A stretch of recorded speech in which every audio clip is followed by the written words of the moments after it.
Alright, this is the first edition of the Winner's Edge. I'm T. Andrew. Alright, we in the big horn today with some big news, man. That's right. We had a little time to sit on it. We sat down, we talked about it. But fucking Bronio is going to Philly, man. As somebody I know for you, Drew, that's your GOAT, that's your boy. How you feel about him going to Philly?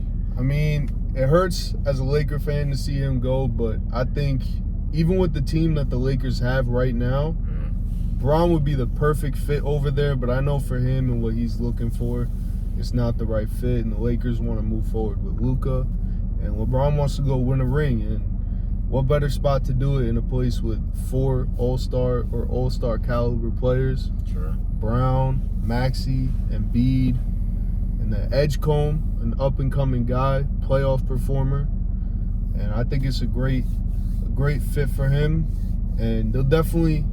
I have them coming in as my second team in the East. I feel like you got to give it to the Knicks after the year they just had. Yes, sir. Yes, sir. I know he's a Knicks fan, but Die hard, man. they're the top team in the East, and that's their spot to lose if they do so.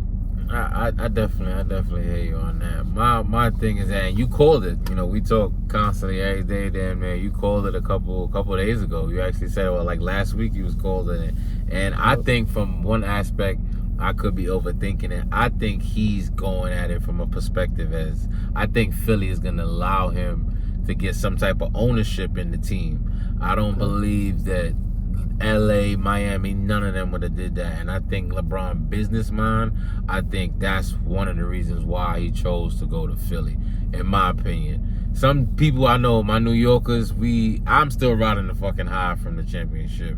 We was there, we was at the parade. We'll do a little recap and do something with that in the future. Crazy fucking drinking.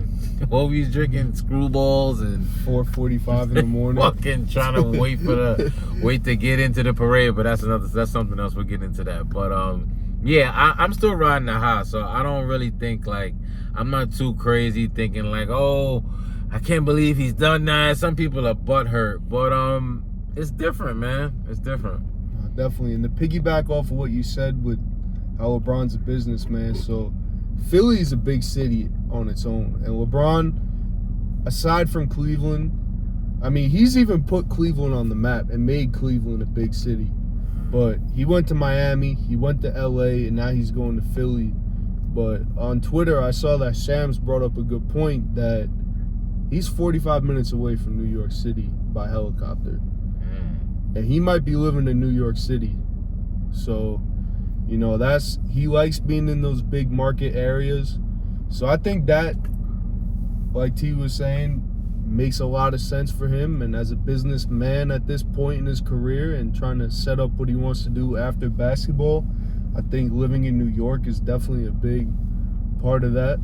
Obviously, we could both tell we're both from New York, but yeah, man. I think that's definitely a huge part. I honestly didn't even think about that. 45 minutes away, yeah. So he in and out meetings real quick. Yeah, man. Because he's already a billionaire, so he's definitely looking at it from a billionaire's trying to get more billions. I know a billionaire ever say, "Oh, we're gonna get less money." So yeah, I could definitely see that. But you had a take that you thought about earlier. Before we get into responsible degenerateness, because I say responsible because listen, man, we hear stories about dudes losing their families, selling their kids, all type of crazy shit. Of course, women don't understand the aspect of it, but I put it. There's never been no issues where we don't got nothing because it went to FanDuel. So we are responsible degenerates. So we'll get into that. But what you had said earlier, what you was telling me, what you think, what is definitely a possibility for Bronio in his first year in Philly? So I think immediately when you have a team with these calibers of players, it puts them into the top 4-5 championship teams.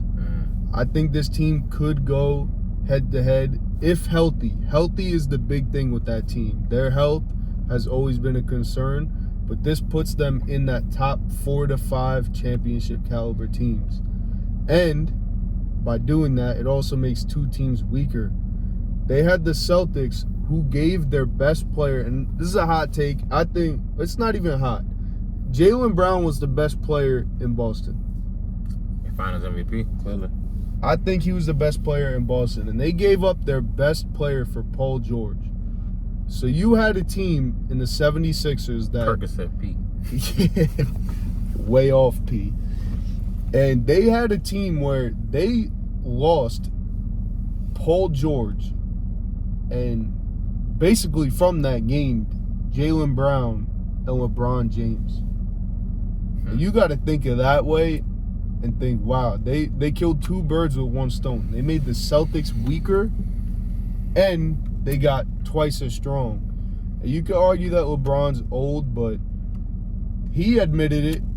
And I saw, I don't know if you guys watched the Game Over podcast with Rich Paul. Rich Paul has said after that series against Houston, where Bron went out there against KD and a young Rockets team with Marcus Smart and Luke Kennard as his best two players and took them down, Rich Paul said that was a moment where he said, you know what? Maybe I still got it. If I could take that team and win a playoff series. And we all knew as Lakers fans we were losing to OKC in the next round. It was a given, especially no Luka. But we're not here to talk about the Lakers. We're here to talk about Bron and his next move. So how do you think he's going to pan out this season with Philly? I will say, too, what you were talking about earlier, which is a real good possibility. I think, like you said, Bronny will mess around, lead the league in assists. Bron he's the best passer in basketball for years. IQ is through the roof. And now we can get into it a little bit. First game, tripped up. If they dare to give it to us at a plus 33, anything in the high 2s or 3s, we straighten it. This year, we can't mess around. Like, even if you throw a 5 on it or a 2 on it, you guys will come to see, man, we done turned 10 2s and 3s of dollars into changing money. So many times, and there's been so other times that we this close from this and that, but we'll get into all that. But Bronio first tripped up. If it's any 25, 33, smash it. Smash it for sure. I got a take for you. So game 1, opening of the NBA, the Knicks are playing. Guaranteed, the Knicks play game 1. They're going to get their rings. They might play. How crazy would it be for LeBron and the 76ers to go to New York on ring night? I think that and might remember what LeBron said, too. If the Knicks didn't win the championship this year, LeBron was coming to New York. He said that? Yeah, he said that. And he said just because they won, he wasn't going to go because obviously they come at him and be like, oh, you're coming to a team that just won the championship, and that hurts his legacy. But Rich Paul said it. LeBron even himself said it, that if the Knicks didn't win this year, he was coming to New York. Shit. And obviously, I'm assuming as a Knicks fan, you're taking this championship before a year of LeBron. 100%. Like once he didn't come last couple years, pause. Once he didn't make his way to New York a few years ago, I was kind of like, I'm done with it now. And then after that ring, after we got Brunson, we good. Brunson's a god out here. We cool. Like I said, if he want to come in a couple years, maybe we can go. We get one more. He come in a couple years, then maybe he want to rock with us. But Bron in Philly is gonna be something special, man. But like we said, as first edition, we just gave a little quick shit talk. We were just shooting the shit, having some beers, and he was like, you know what? Let's just talk about Bronio, man. And interesting, man. And it's gonna be real interesting, man. I can't wait to see what the hell is gonna happen, man. Yeah, it's gonna be a fun time, fun season. I'm already looking. I'm trying to go to the Phillies game where LeBron throws out the first pitch. I want to be there. That's gonna be a crazy game. That'd be epic. But yeah, appreciate everyone that tuned in. It was a fun time. You got any remarks? Man, nah, man. Big Horn with the big news today, man. We'll be back at it, different location, a little better. But yes, sir. First on, we had to get this off. Bronio to Philly. We out. Peace.